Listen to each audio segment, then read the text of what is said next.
ఉత్తరాదితో పోల్చితే దక్షిణాదిలో జనాభా ఎందుకు తగ్గింది? సో, ఇది కూడా ఒక పాయింటే. సో, దీనికి కారణం లేకపోలేదు. నిజానికి మనకు స్వాతంత్రం వచ్చిన తర్వాత మన దేశంలో జనాభా పెరుగుదల అనేది అధికంగానే ఉంది. అయితే ఈ జనాభా పెరుగుదల వల్ల అటు నిరుద్యోగ సమస్య పెరుగుతుంది. వనరులు సహజంగా ఉన్నటువంటి వనరుల సంఖ్య తగ్గిపోతుంది. కొత్తగా సమస్యలు పుట్టుకొస్తాయి అనేటటువంటి ఉద్దేశంతో అప్పటి కేంద్ర ప్రభుత్వం ఏం చేసిందంటే 1952లో కుటుంబ నియంత్రణను తెరపైకి తెచ్చింది. అంటే ట్యూబెక్టమీ, వేసెక్టమీ అనేటటువంటి ఆపరేషన్లు చేయించుకొని పిల్లలు పుట్టకుండా నివారించాలి లేదా నియంత్రించాలి. సో, ఇది అప్పటి ప్రభుత్వాల యొక్క ఉద్దేశం. సో, అయితే అంత తొందరగా ప్రజల్లోకి ఇది వెళ్ళలేదు. ఆ తర్వాత క్రమంగా ఉత్తరాదితో పోలిస్తే దక్షిణాది రాష్ట్రాలు ఈ జనాభా నియంత్రణను సమర్థవంతంగా అమలు చేశాయి. 1970 దశకంలో దక్షిణాది రాష్ట్రాలన్నీ కుటుంబ నియంత్రణ ఆపరేషన్లను సమర్థవంతంగా అమలు చేశాయి. ఫలితంగా దక్షిణాదిలో జనాభా నియంత్రణలోకి రాగలిగింది. సో, దీనివల్ల ఏం జరిగింది? ఫలితంగా మేలు కూడా జరిగింది దక్షిణాదికి. అదేంటంటే అక్షరాస్యత శాతం పెరిగింది. అంటే పిల్లలకు చదువు చెప్పించాలి అనేటటువంటి భావన దీనివల్ల బలపడింది.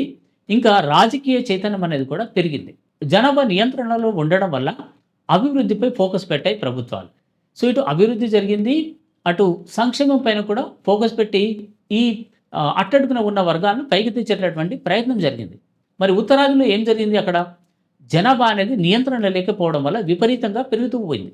ఒకవైపు జనాభా పెరుగుతుంటే మరోవైపు దీంతో పాటు కొత్తగా సమస్యలు మొదలయ్యాయి. అక్షరాస్యత శాతం కూడా అంతంత మాత్రమే. సో, అక్కడ అభివృద్ధి అనేది అంతంతే. అందుకే కేంద్ర ప్రభుత్వం ఏం చేస్తుంది? దక్షిణాదిలో వసూలైనటువంటి పన్నుల్లో అత్యధిక వాటా ఉత్తరాదికి తరలిస్తోంది అనేటటువంటిది దక్షిణాది నేతల ఆరోపణ. దీనివల్ల దక్షిణాదికి అన్యాయం జరుగుతోంది. సో, ఇప్పుడే ఇలా ఉంటే ఇక లోక్సభ స్థానాల సంఖ్య విపరీతంగా పెరిగితే అప్పుడు ఈ దక్షిణాది రాష్ట్రాలు భారీగా నష్టపోతాయి. అప్పుడు ఉత్తరాది ఆధిపత్యం అనేది ఇంకా పెరుగుతుంది.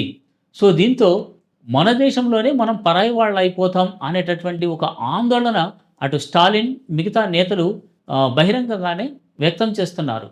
సో, అందుకే డీలిమిటేషన్పై ఈ రాష్ట్రాలన్నీ ఏకమయ్యాయి. సో, దీన్ని చేపట్టకూడదు. ఒకవేళ డీలిమిటేషన్ చేపట్టినా సీట్ల సంఖ్య అనేది పెంచకూడదు అనేటటువంటిది వాటి డిమాండ్. ఒకవేళ డీలిమిటేషన్ చేపట్టినా అది 1971 లెక్కలకు అనుగుణంగానే ఉండాలి అనేటటువంటిది ఈ దక్షిణాది రాష్ట్రాల సీఎంలు అండ్ విపక్ష నేతల వాదన. కేంద్ర ప్రభుత్వం ఏం చేయనుంది? ఈ దక్షిణాది రాష్ట్రాల ఆందోళనలను పరిగణలోకి తీసుకుంటుందా లేదా అనేది తెలిసేది మాత్రం 2026లో ఈ డీలిమిటేషన్ ప్రక్రియ మొదలైనప్పుడు మాత్రమే తెలుస్తుంది. సో, అంతవరకు వేచి చూడక తప్పదు. నమస్తే.